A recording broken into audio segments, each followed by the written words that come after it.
Hello. Can you hear me? All right. Oh, I can't hear you. Hold on, let me.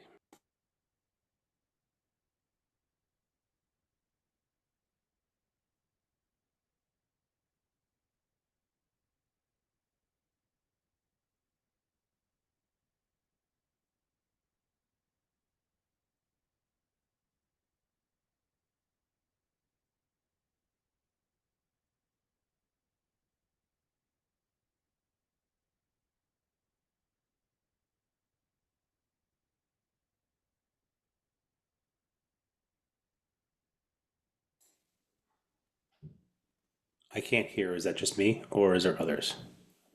I am also unable to hear. Got it. Okay. So it looks like we can't hear the room.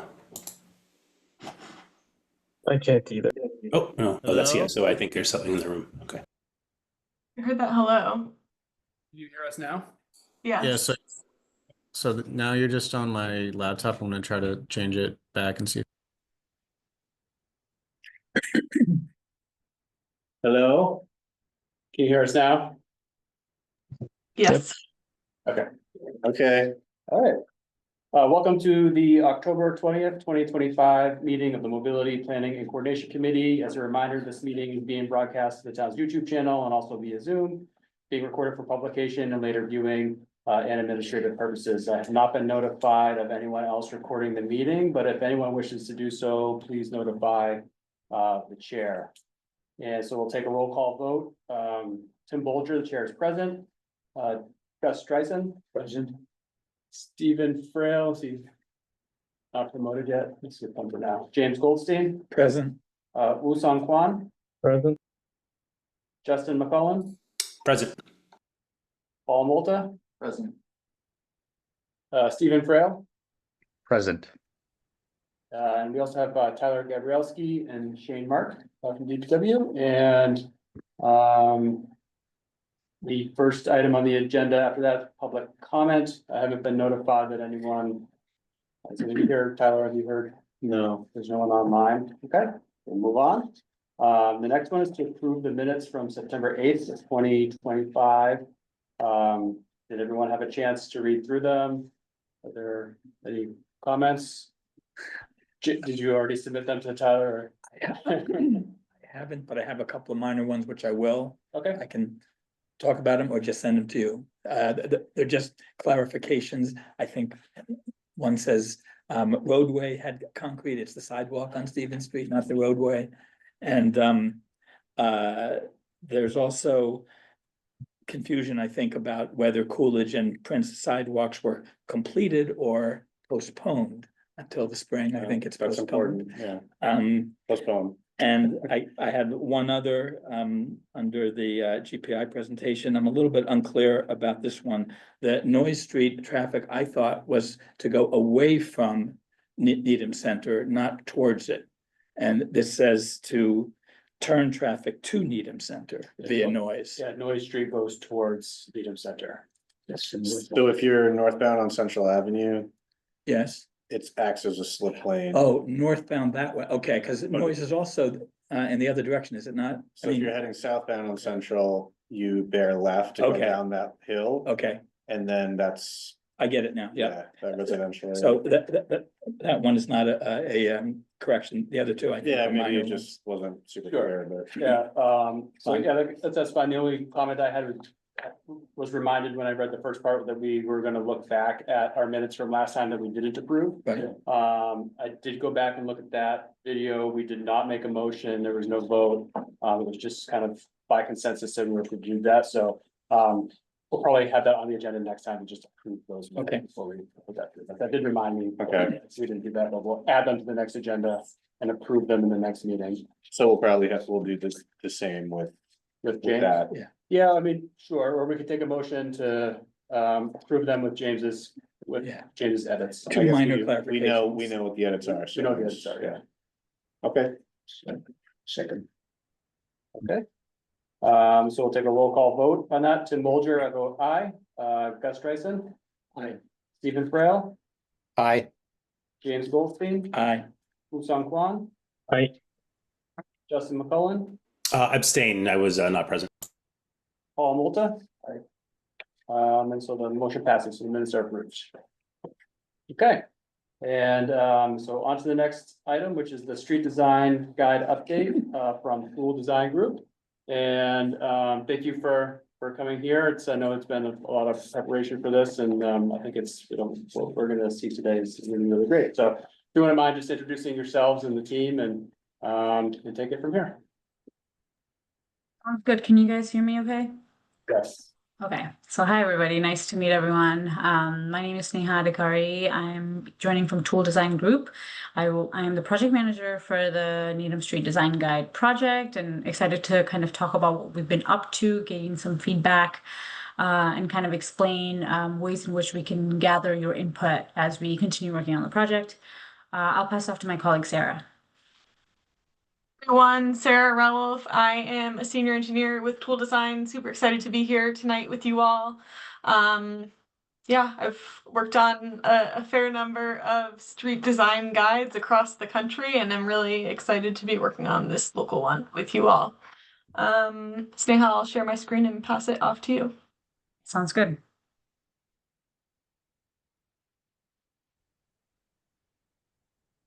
All right, so next slide. This is- Yeah, sorry, before, would you mind if we ask questions as we go along, or do you want us to hold them to the end? How do you prefer? Great question. There are specific slides where we have some Q&A, but this can be free flowing. If you have a question on anything, definitely feel free to interrupt us. We don't mind. Yeah, so just to kind of frame today's discussion, we're talking about the street design guide. We want your input on the topics that could be included on the guide, as well as what we've brainstormed as goals that we've been talking about with Tyler and Tim and other folks in the town. And just to know, we are going to be meeting with you all, not just today, a few more times as we wrap up this project, and your input will really help shape the guide content. Next slide. So that's just a loose agenda, doing some intros, giving you a little overview of the project and goals, going over some of the guide topics and discussions around that and next steps. I had an idea of doing a whole round of introductions, but I think in the interest of time, maybe if anyone has any thoughts on that second question there, like when you think about the town of Needham and street design, what are the things that come to your mind? And we'll note that to get started. Say lack of consistency. I can't be the first. Any thought? Yeah. Yeah, so the first thing that comes to mind is, kind of like a template for doing our redesign projects as we kind of move forward through the construction seasons year to year. So that there's some sort of continuity and standards that we can kind of identify and prioritize and meet as we move kind of towards the future here in Needham with new things. Yeah. And I was going to say, along those lines, standardization, but with some flexibility. More like a default for design, but obviously it has to take into account specific circumstances for each roadway or path or what have you, but some move towards standardization and defaults. Big deal, but another thing is it allows us to prioritize improvements or long-term goals where they fit the need to already find deficiencies if they're any. Yeah, starting point. Yeah, I mean, I just to echo pretty much what I've heard from other committee members. I think that this is the first step that comes to mind is this standardization that there's a lot of projects that are ad hoc. There's a lot of projects that, priorities change based on political pressures, priorities change based on, cost, et cetera. And this kind of at least gives a level set to say that, what is a collector? What is this? And this is what are the tools that are available, for calming or for standardization. So I think this is a first real kind of core basis step, knowing that it's going to be an evolution, a document that's going to evolve. It's not going to be the first draft, but this is, yeah, that's what kind of comes to mind. Okay. Love that. And you all in the committee were the ones who kind of came up with this idea to do a design guide anyway. So it's very clear that you all have thought about it. I'd love to hear that. Definitely, I think when we're thinking about the design guide, we are looking at it and in conversation. So Tyler and Tim, we are looking to ensure that we're having some kind of like baseline for all the streets in the town and building that flexibility, knowing that like every street is going to go through its own design process. It's just a good starting point for us to start from somewhere, and maybe like empower leaders in the town to like, feel good about the recommendation that is in there.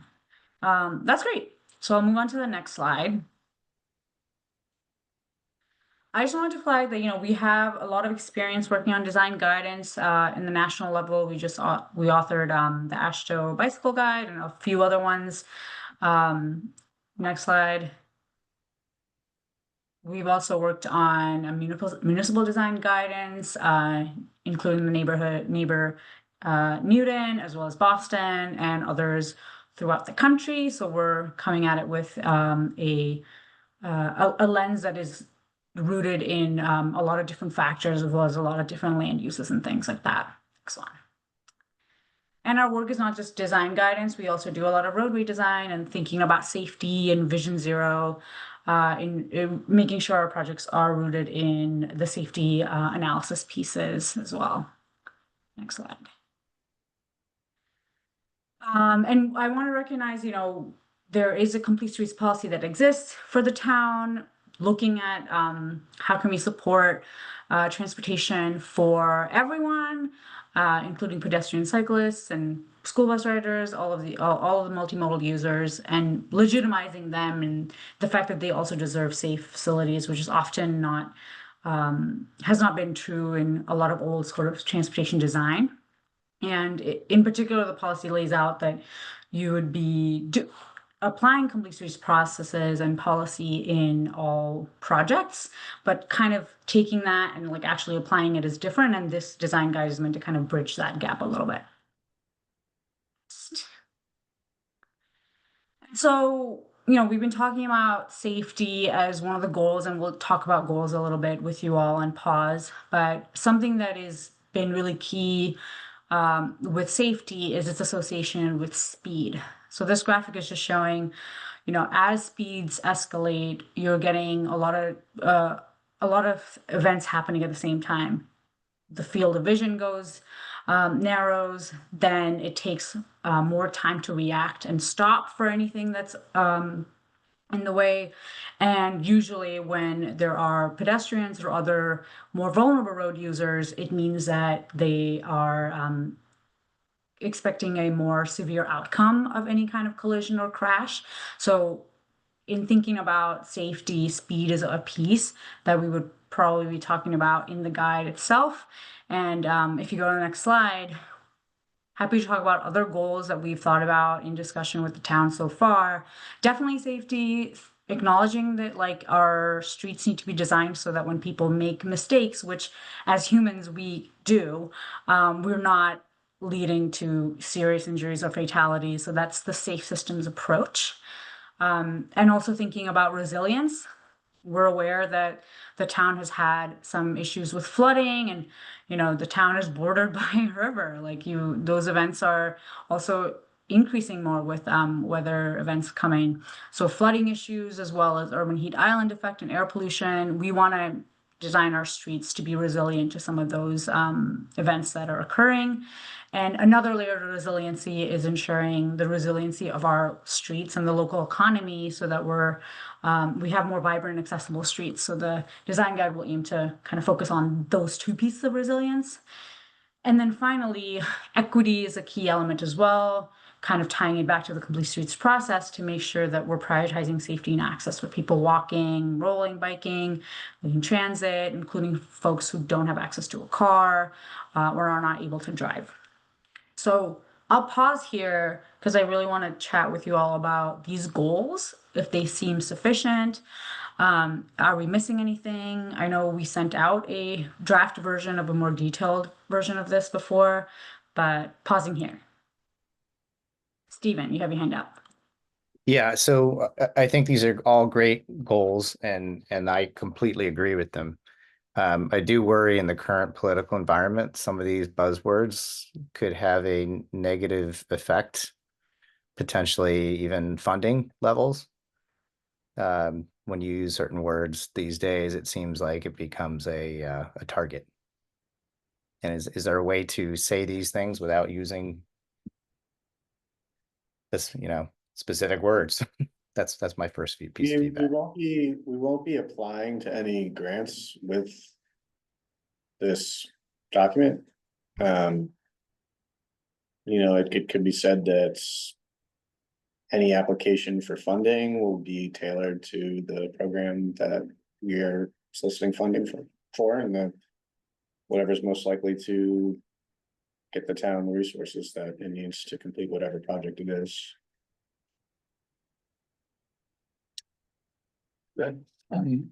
In the draft design guide document that was sent out, you mentioned a number of other potential goals. And I don't know if you want to start with that, or if we should comment on that, or how you want to deal with those. I'm looking at the second page under goals of what The you, memo. of the memo that you provided the town. I can jump in if you don't have it. Yeah, if you have any thoughts, I'm opening it up right now, except I only have the presentation up. Okay, well, I'll just mention for everyone's benefit, you have 5 other bullets there as potential other goals that we might want to integrate: mode shift, connectivity, accessibility, placemaking and or community vitality, implementation and or maintainability. With those 5. I'll just comment on a couple of them because I think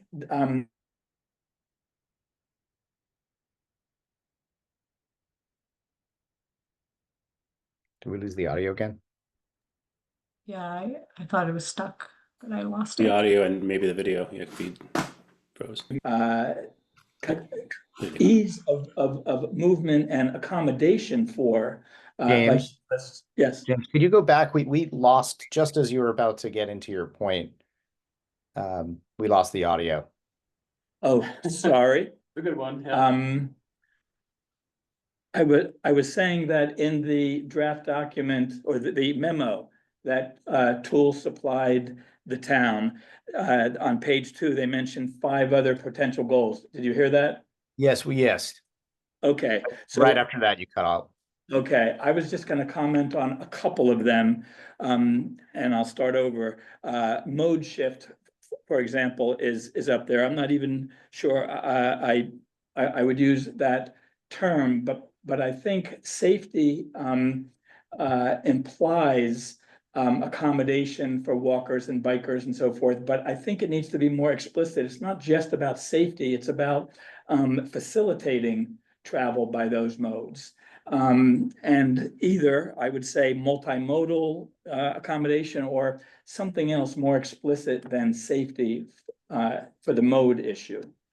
Yeah, James, when you were talking, it made me think it's closest to the connectivity goal.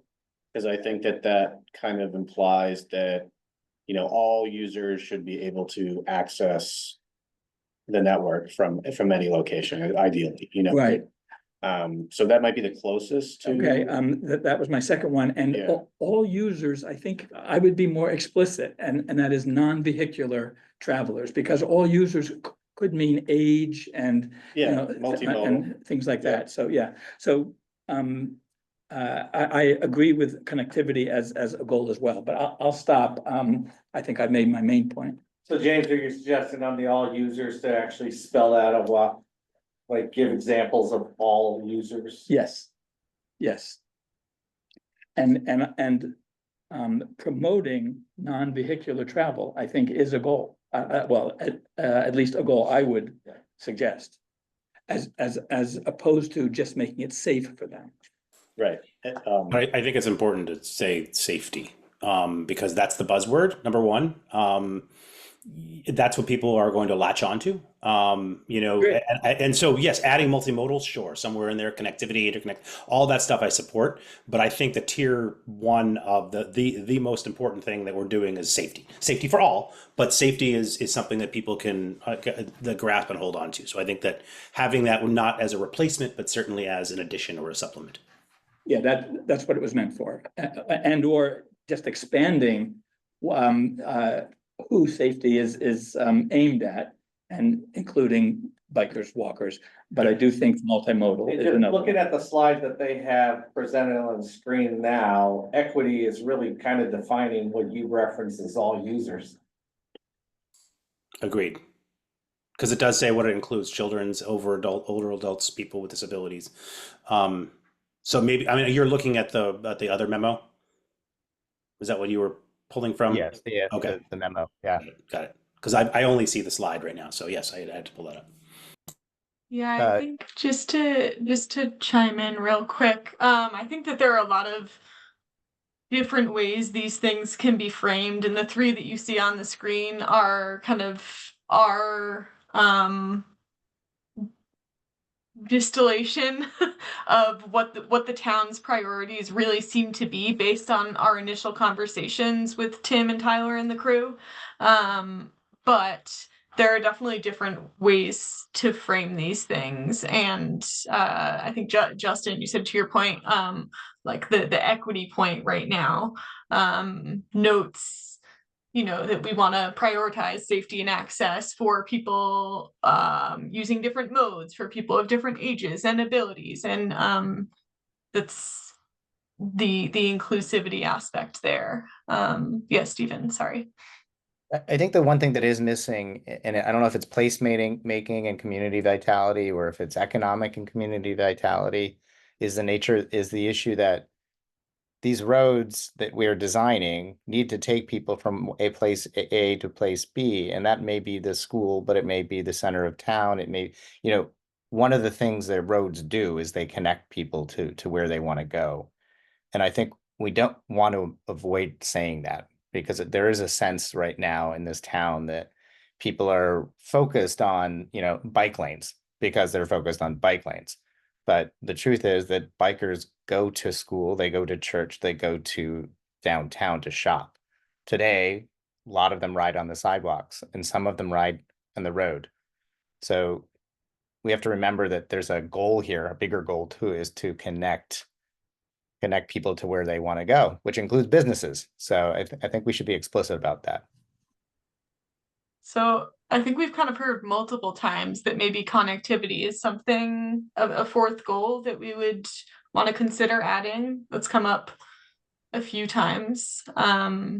Is that something that resonates with other folks? It does, just to kind of dovetail on top of what Stephen said. We also have to be cognizant and vigilant and support that Needham is not. We're not just designing roads for people in Needham to go to other places in Needham. Right. We also have Central Ave, which takes 3 towns of people and brings them into Boston and Newton for commuting. Down Central Ave. And so the design needs to be cognizant of connectivity, both to Stephen's point of whatever mode you use to get to your church, to get to your school, to get to your center of town. But there's also the same modes being able to kind of go through town. And I think that as part of, maybe even as another category of connectivity, we add both of those points and kind of synergize those in. So, Yeah, I don't know if context dependence is like a separate goal, but I think it's an important aspect of the project, is understanding that, sort of inherent in the categorization that different streets have different contexts, and that should be taken into account, different uses as well as just the physical characteristics. But I don't know if that's a goal per se, as it's part and parcel of the others. I think part of our process as we continue this is to define what a function of the street would be. And I think knowing the regional connectivity as well as, the land use within the town and the connectivity there is going to be a key part of it. Yeah, that sounds good. Yeah, so, I think maybe in general, just to underline what people were saying, I think it's okay to acknowledge that we're not favoring for instance, bicyclists over vehicular travel. We're bringing things into that complete streets classification where it's accessible and can be used safely by all. But in many cases, that means going from exclusively vehicular access to sharing that with other modes. You know, I think that's really the angle that we want to play with it. It's not, we're gonna close down the street and make it a bike way, you know.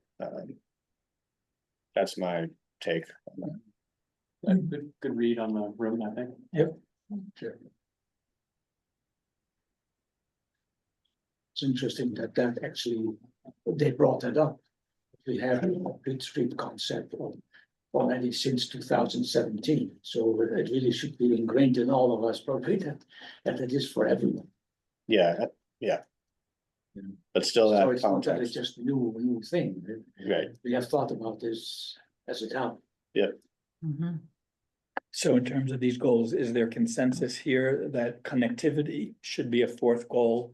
And that the issue I mentioned is here and maybe can simply be in parentheses in terms of safety for all users, including, you know, bicyclists, walkers and so forth.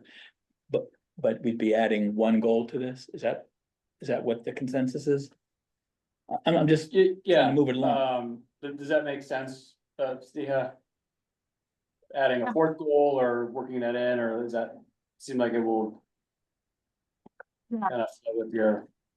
We can certainly incorporate it. It does seem, I mean, Sarah, we can talk about it. It does seem like it's its own other goals are. thing that wouldn't They're tie just to not- others quite well. Mhm. Yeah, I think that makes a lot of sense. And the point about context dependent designs, I think that's really integrated into the purpose of this document. You know, that's why we're producing it. That's why we're here. It's so the designs that you move forward are cohesive and context dependent. And like those are really the two driving factors that will apply through the whole process. In addition to these goals. Oh no. Did we cut out? We lose the audio again. We lost the audio. It looks like he's muted though. I don't know if that was. Tyler, you're on mute? Uh, Now you're on. did the call drop for everyone, or did we just drop off? We lost, we could see you, but couldn't hear you.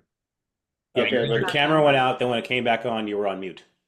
All right, but the call didn't end though? No. Okay, All right.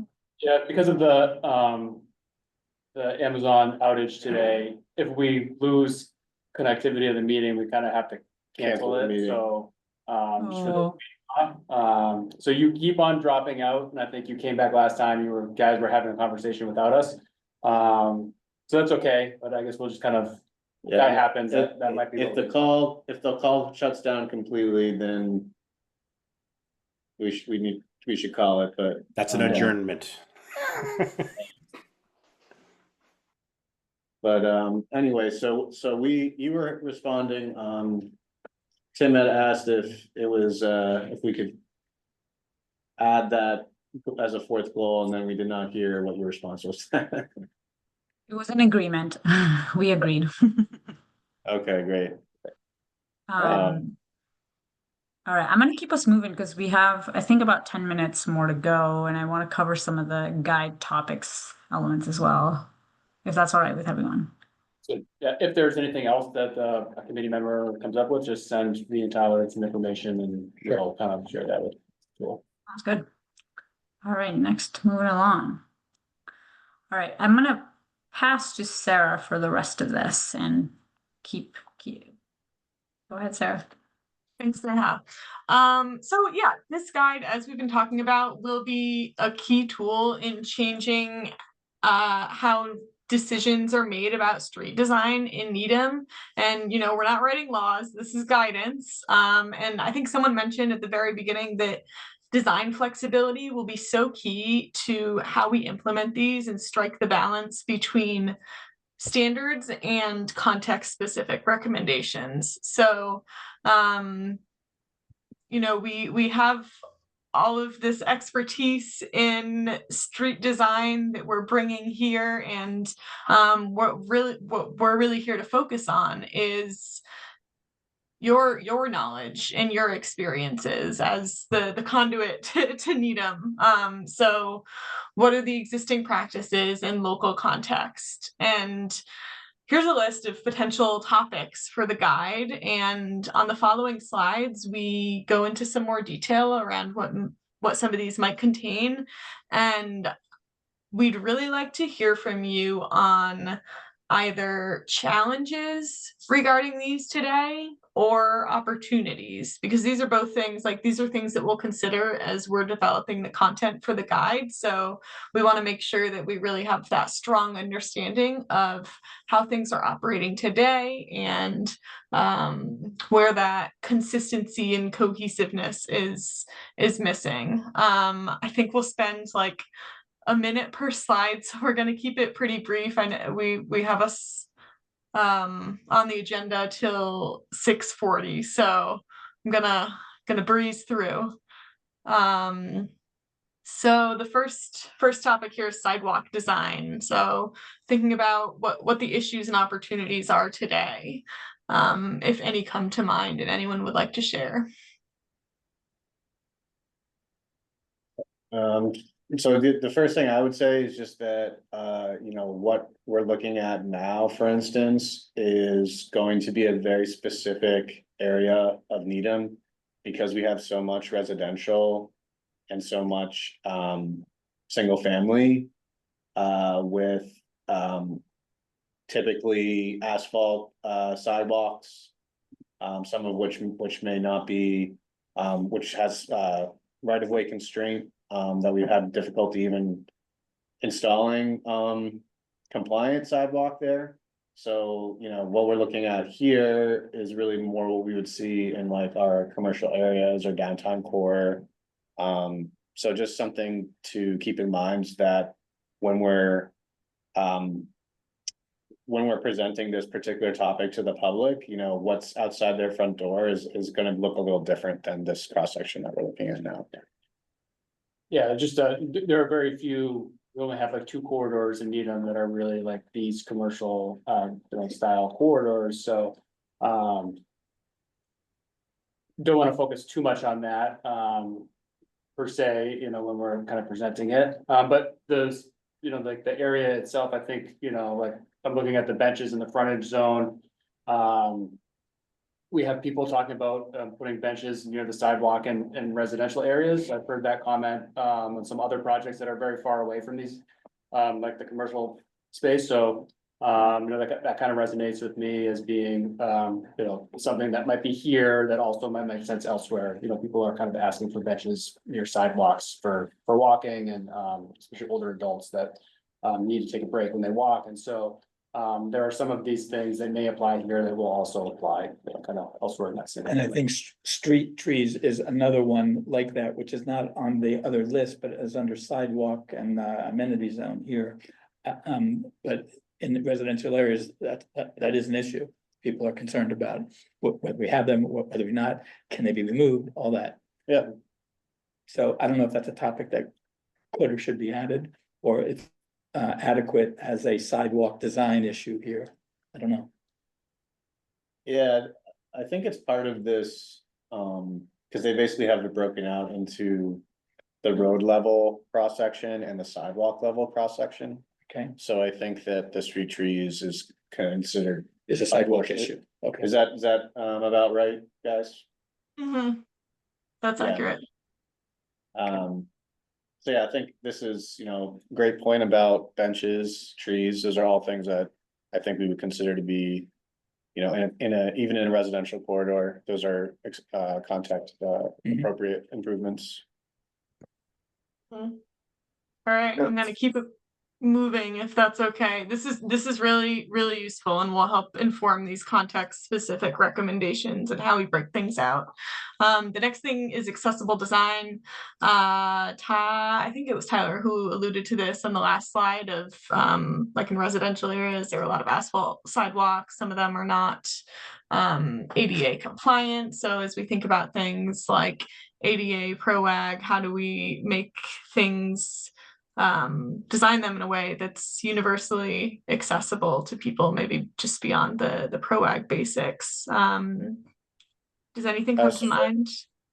Sarah, just for the benefit of the group, can you briefly just give us, it's an acronym there that everyone might not be familiar with. Yes, you're so right. I apologize.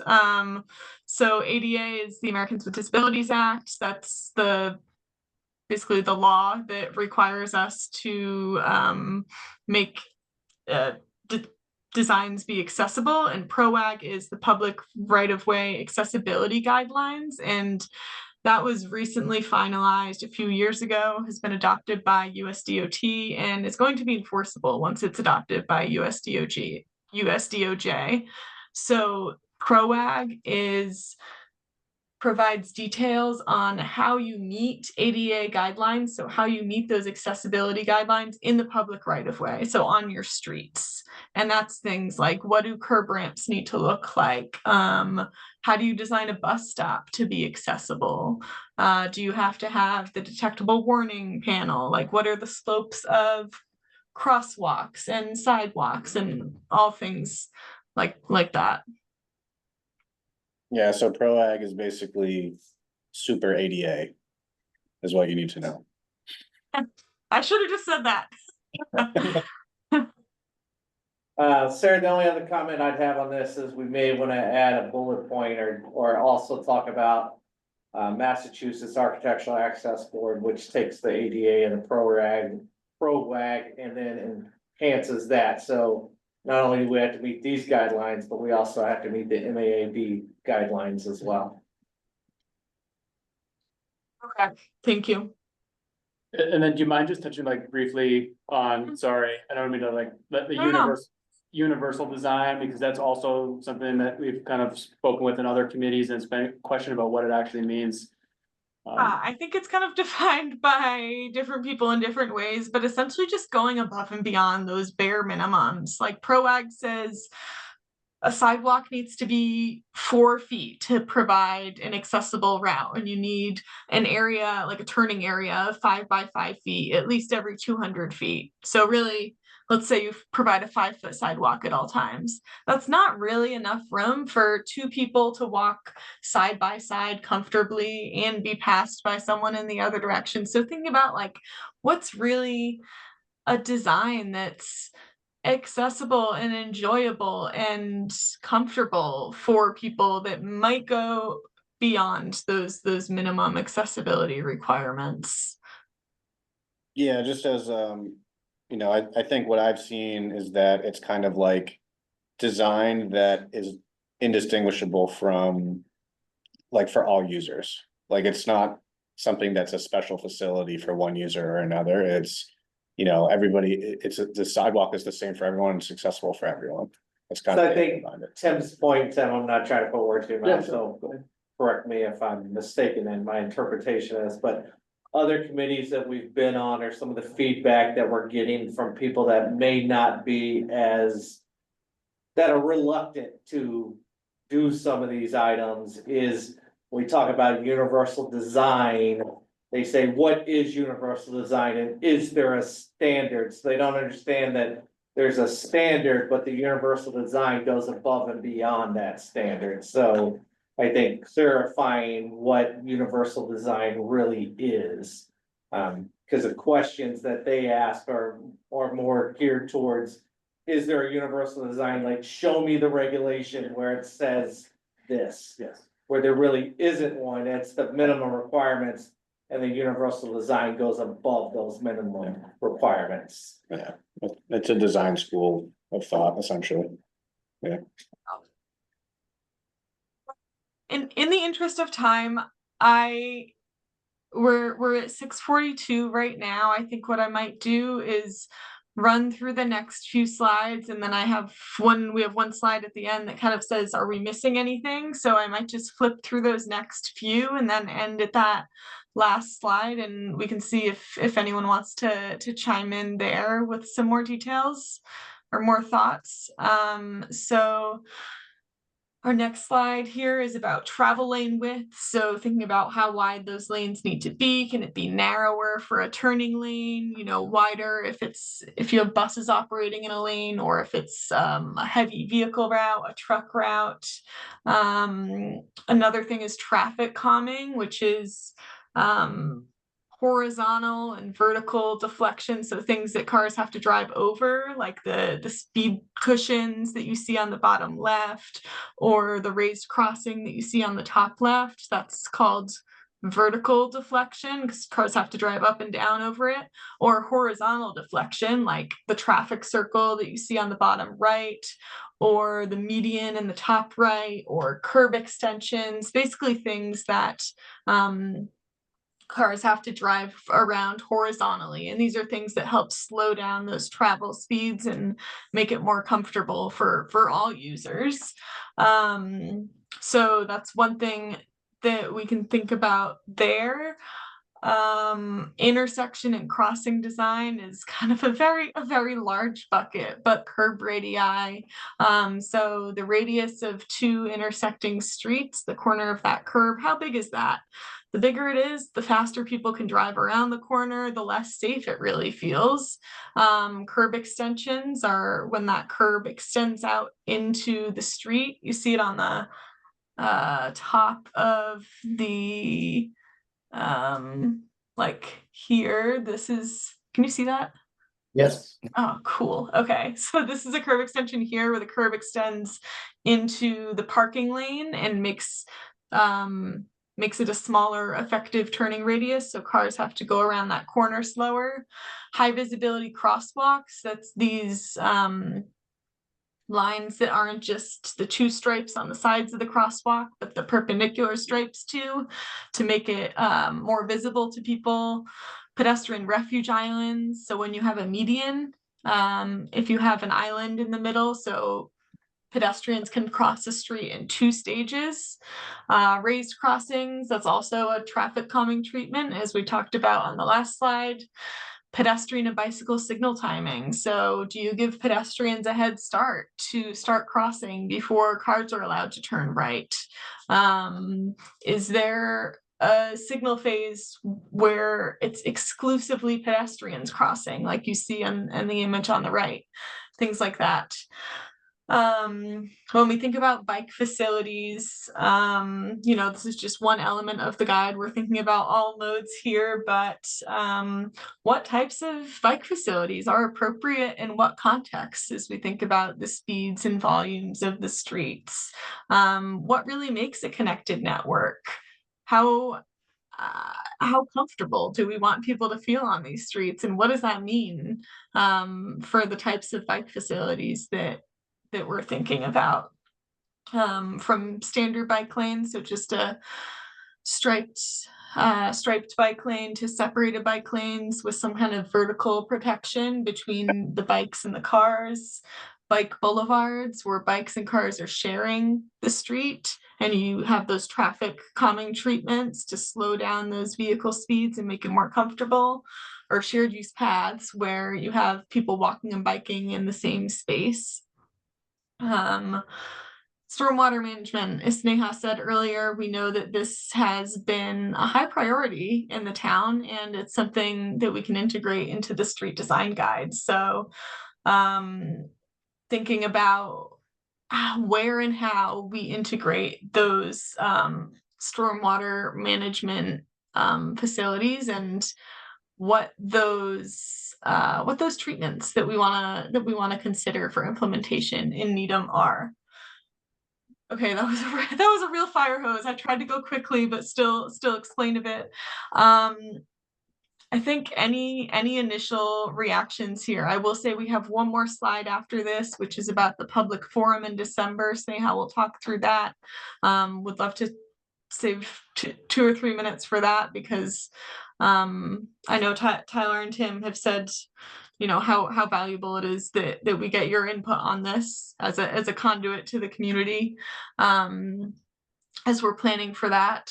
But I guess thinking about those many topics that we just ran through, did we miss anything? Is there anything that jumped out at you as, oh, we need that, or oh, there's no way? But not on the actual. Okay. So. We're unstable. Can you hear me? We can hear, yeah. Okay, just in terms of intersection design, we do not have any concurrent phased pedestrian, intersections in Needham. I think based on the context, it would be unusual, to deviate from that. That's been our practice, and it's pretty regionally widespread, pedestrian exclusive, phasing at intersections. Yeah, so I think. Except for one of- Cambridge. Yeah, one of the things I see this design guide maybe helping with is to like have that in writing, that Yes. is the way that we design intersections in the future, is that they all have, you know, pedestrian exclusive phases, right? So like, I think it might be important that that is kind of pointed out somewhere in that guide to say like, this is what we do, and this is when we do an intersection, this is how it's gonna be done. I think that's. Yeah. That, That's a specific example, but the design guide in the whole is how I kind of see that helping for, you know, certain items either. yeah. But I would totally challenge agree. and say that's what we currently do, but does that mean that that's what we're gonna continue to do years in the future? So there's use cases where you would consider it. But typically you're talking about high demand intersections with traffic loads that you're trying to alleviate. That may be the case in very few areas here, but you know. It's not a blanket rule, but that's what we're starting from, and then we kind of go from there, right? Starting from not having exclusive. From having the, Oh, from that's having. what we have now, like in Okay, downtown. okay. Right, So you typically would. You would do the concurrent when you're trying to alleviate. traffic Okay. congestion, essentially. If you have like a very high demand, usually in urban area, in urban context. So, but yeah, great, you know, totally agree with Tim, because like there's more of those like asphalt sidewalks, except for concrete in the commercial and downtown core, you know, those are things that like, that's been our policy historically, but it's not written down anywhere. That's like something that this document should include. Those are Yes. my 2 cents on that. Those are both really great points in that like this is an opportunity to document and sort of standardize things that are just the accepted norm today, or like standardized just in practice but not in writing. And also to the point of, will concurrent phasing ever be appropriate for Needham? You know, someone made the point at the beginning that this will be a living document, and we can acknowledge that. So I think both of those things, great for consideration. And Justin, I see you have your hand up.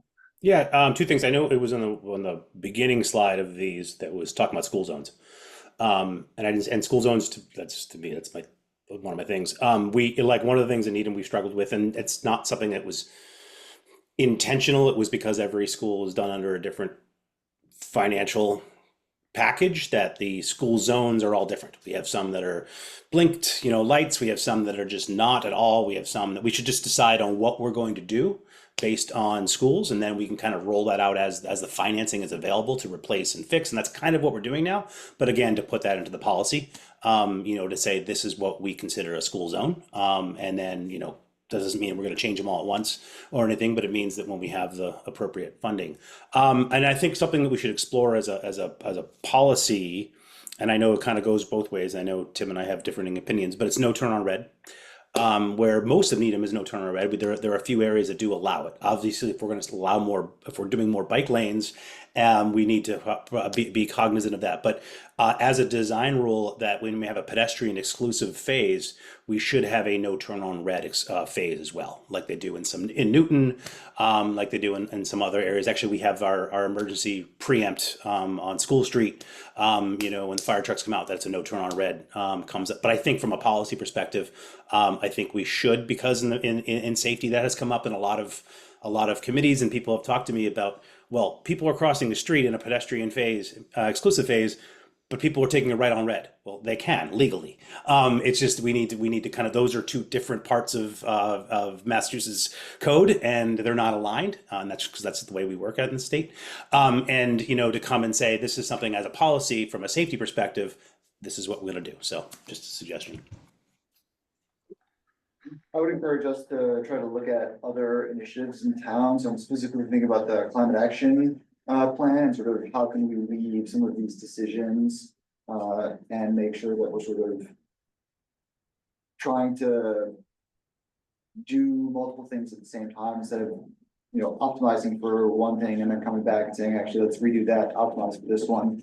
So in terms of like materials, really emphasizing the use of porous materials, things that can help with water management, storm runoff management, and sort of saying, given when we are doing these, we are going to be prioritizing the use of these kinds of materials that also benefit, have these other benefits.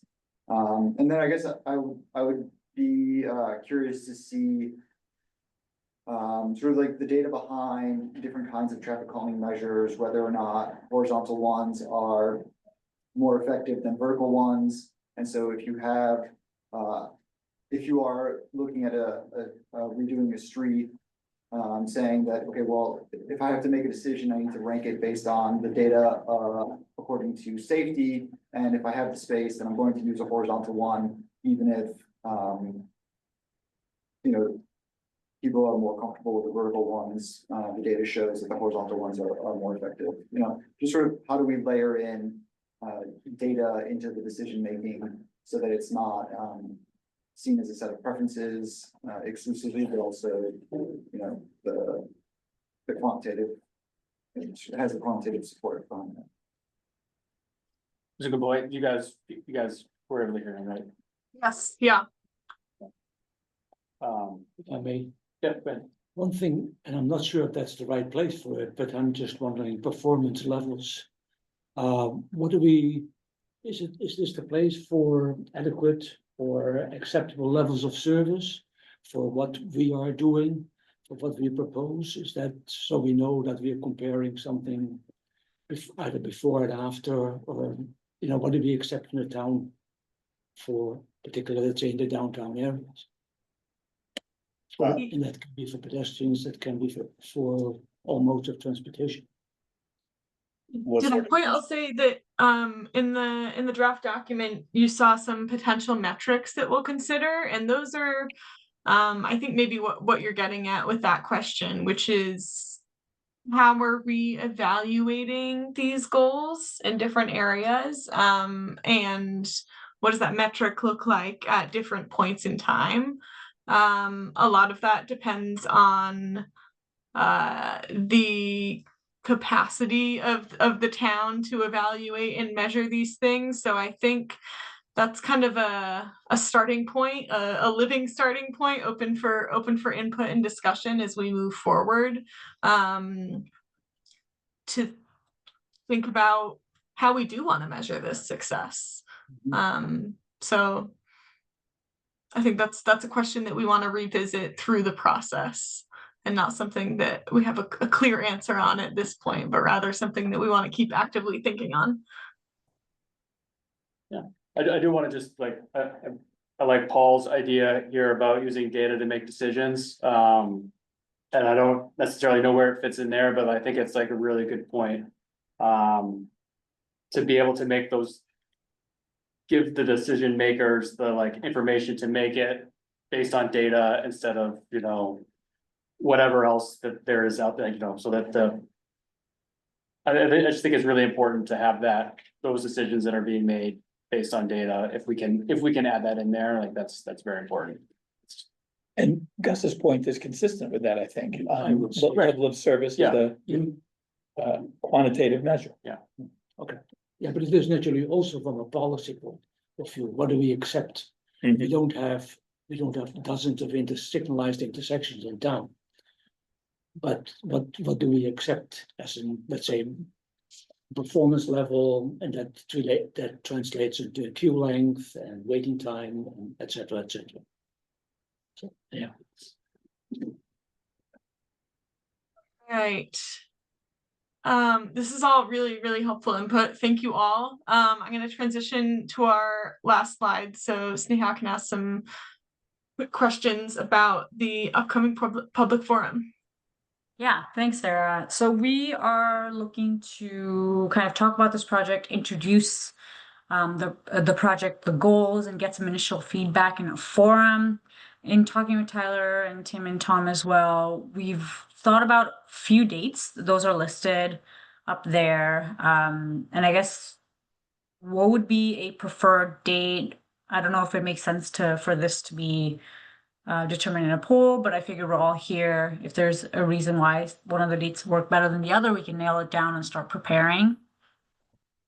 Thursday would probably be the best because you're competing with other committee meetings on Tuesdays and Wednesdays. Thursday tends to be the lightest night of the week for other committee meetings. Yeah, so what we did is that we initially started with what was a reasonable point to where the team will have enough to really introduce, to set up a presentation, what's a reasonable time frame. We decided December made sense, didn't want to do it too late in the month. And then we kind of eliminated dates that conflicted with planning board meetings, select board, et cetera. So then these dates, there's no select board, there's no planning board, there's no TSC, there's no MPCC.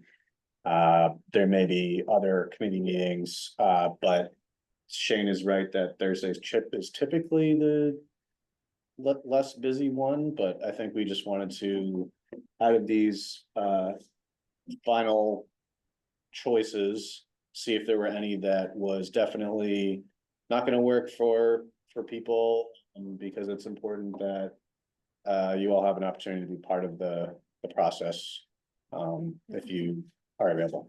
What time are we talking about? Is that clear? So, Evening, yeah. yeah, so I think we'd probably project like an early evening, like probably like 6 or 6:30.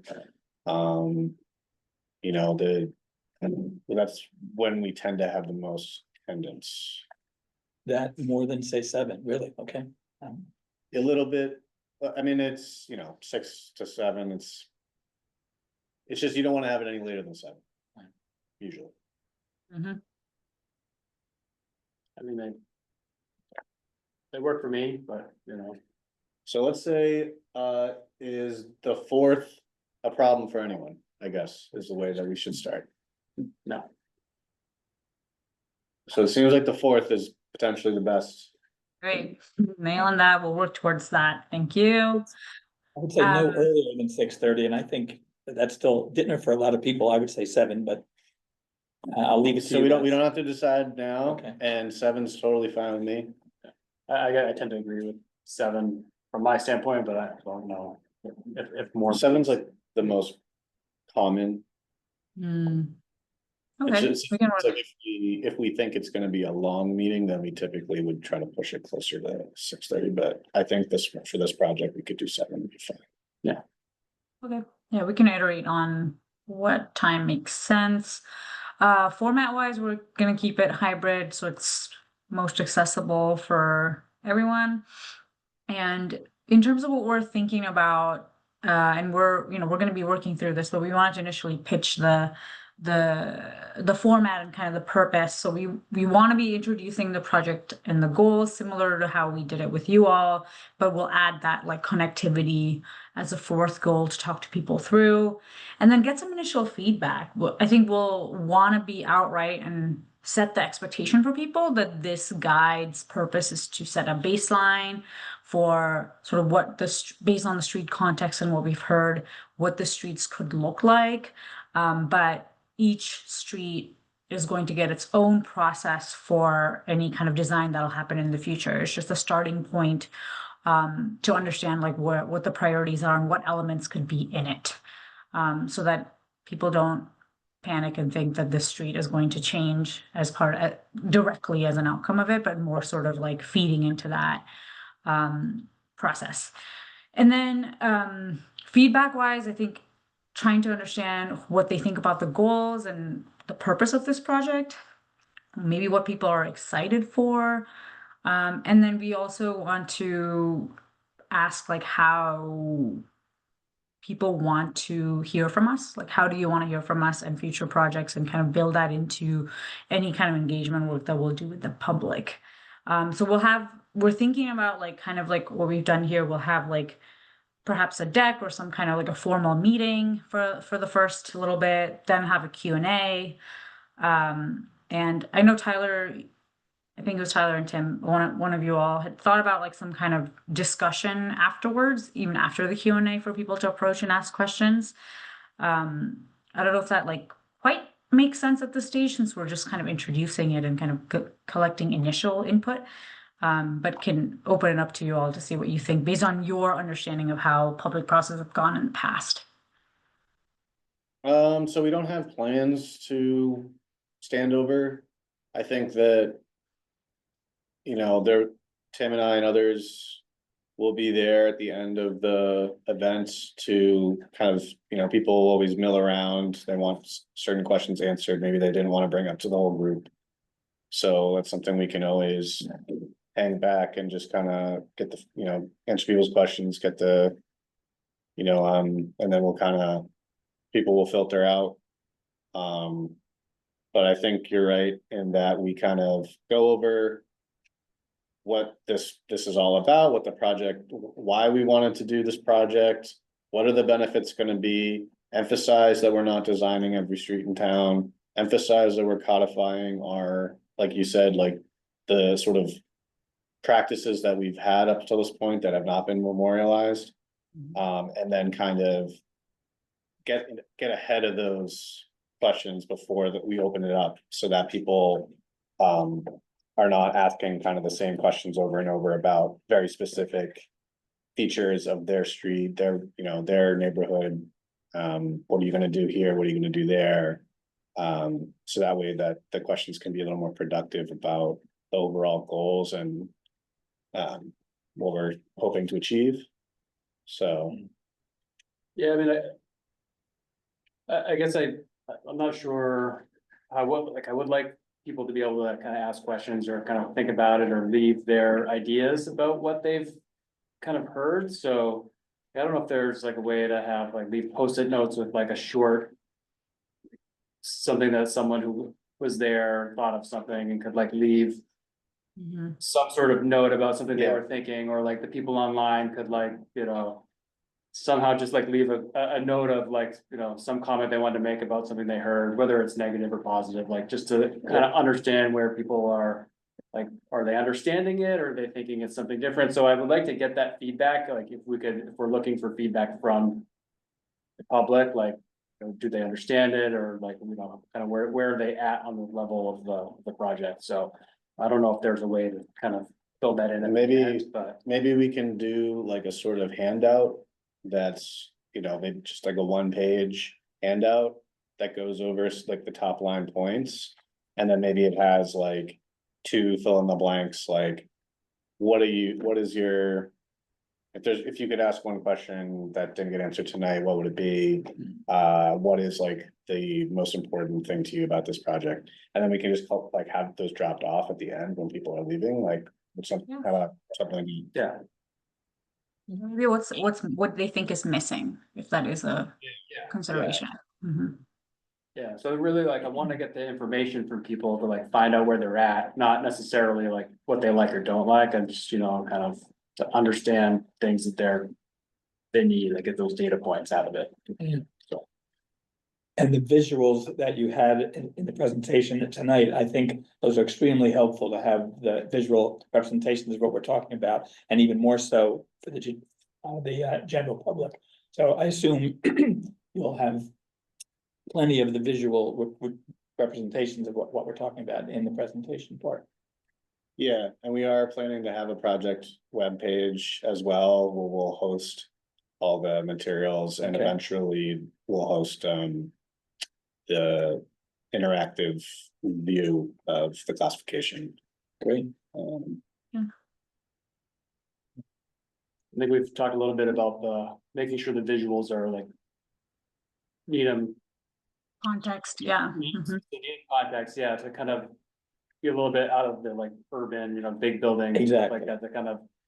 Parse that out and, keep it a little bit separate from, we're looking at the street, so kind of keep it more suburban and. Yeah, of all the experience that was mentioned up front, Newton was the closest and most of the others were much more urban, I Yep. think, so. We need to be careful of that. Yes. Sorry. How does my street look like, Right. or what does it? Yeah. Yeah, cause I think the handout idea could kind of help people. Sort of like as they're sitting there, kind of prime them as to like what sort of questions are popping up in their mind. In the frame that is more like broad-based and more project specific. Like to the guide, I should say. And then like, we're kind of leaving them with. The overall impression of the engagement. I think it could be. Oh, sorry, I'm sorry to interrupt. Yeah, I was just saying, I think it could be useful to kind of frame the project, especially for a first. Like introduction, The handout could be. yeah, Yeah. like so that they have something to read while they're Okay, hanging out and. It kind of focuses the. Questions. I really like the idea of the fill in the blanks, and I've done some like public design workshops where we're designing a specific street, but there are these 4 big questions that we ask, and it's what do you like and want to stay the same? What do you not like and want to see changed? What do you think is missing that you would like to see? And then like what is your vision overall? And I think those are like really big big questions, but could be an interesting way to get people thinking larger, and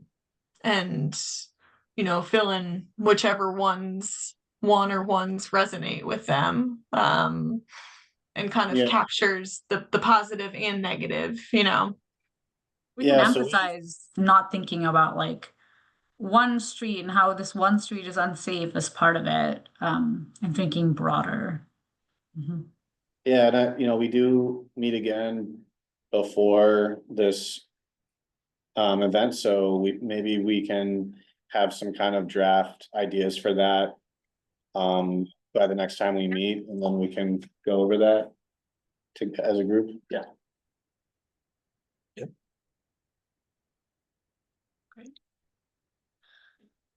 Well, recognizing that we took up more time than we intended, apologies on the agenda being moved around. But if you all have any other thoughts or questions or concerns, like definitely reach out to Tyler, Tim, or us. I think happy to send our emails your way so we can get feedback directly. But yeah, you'll be hearing from us more on the engagement as we plan the public forum and more on the project in general. Thanks for your time. Thank you very much. Thank you. Thank you.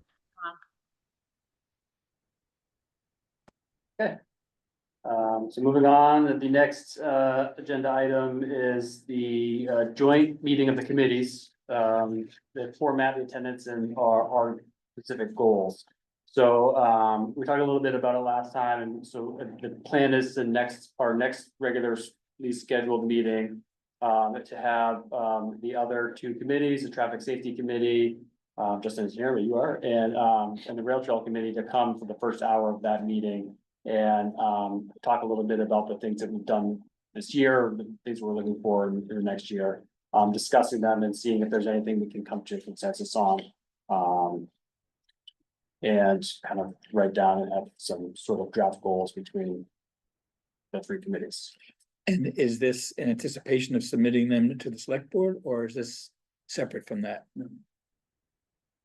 I think that we would submit them to the select board. I think that is, the end goal is to get whatever their projects and make sure that they're feasible, that they're, there are things that can actually be done, and that we can kind of sort of come to an agreement on them, and put them forward to go to the select board, and get that on the books for the next year or for long-term goals or, kind of something like that. So, I know we had talked about things like, like a speed hump program or a traffic calming program.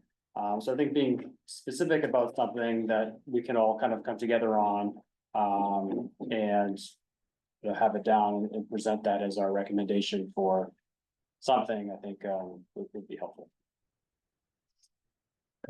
Okay, so you can, Justin's not here, but you can kind of Sure. talk to your committee about coming to that, because they will all be invited.